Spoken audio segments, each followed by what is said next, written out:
أعوذ بالله من الشيطان الرجيم بسم الله الرحمن الرحيم الحمد لله رب العالمين الصلاة والسلام على سيدنا وحبيبنا محمد وعلى آله وصحبه الطيبين الطاهرين.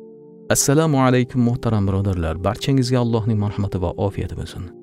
Qur'oni Karimda 40 ta oyat jinlar haqida keladi. 10 ta surada ular haqida ma'lumot bor. To'liq bir suraning nomi jindir.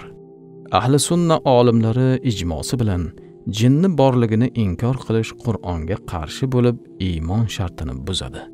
Alloh taolo o'z kalomida shunday marhamat qiladi. A'udhu billahi minash shaytonir rojim. Bismillahir rohmanir rohim.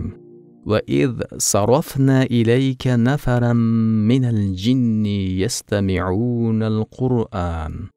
Va sen tomon bir guruh jinlarni Qur'on tinglashga burganimizni esla. A'udhu billahi minash shaytonir rojim. Bismillahir rohmanir rohim.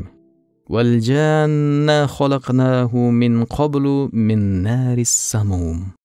Va jinlarni ilgari samum otashidan yaratdik. Hokazolar. Bugun odamlar tomonidan sodir bo'layotgan eng katta xato jinlarni g'aybdan xabardor deb bilishlaridir. Shu sababdan folbin va sehrgarlar eshigidan odam uzilmaydi. Bu o'ta xatarli aqidadir. Oddiy bir aqliy dalil bilan jinlar g'aybdan bexabarliklarini aniqlashtirish mumkin. Agar jinlar g'ayblardan xabardor bo'lganda edi, ular bilan ishlaydigan kohinlar dunyoning eng zangin boylari bo'lishlari kerak edi.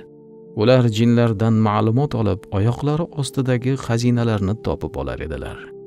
Yoki yana ham oddiylashtirib aytadigan bo'lsak, yutuqlar qo'yilgan raqamlarni darhol topib, birorta yutuq ulardan ortmas edi. Yoki bu yil nima qimmat bo'lishini bilib, o'shani jamlab boyib ketar edilar. Dardlari dunyo, lekin qashshoqlikda yashaganlari o'zi aql egasiga ular g'aybdan bexabar ekanliklarini ochiqlab beradi. Kelajakdagi bu ishim nima bo'ladi? Falon narsani kim oldi deya ularga chopuvchilar buni yaxshi bilsinlar.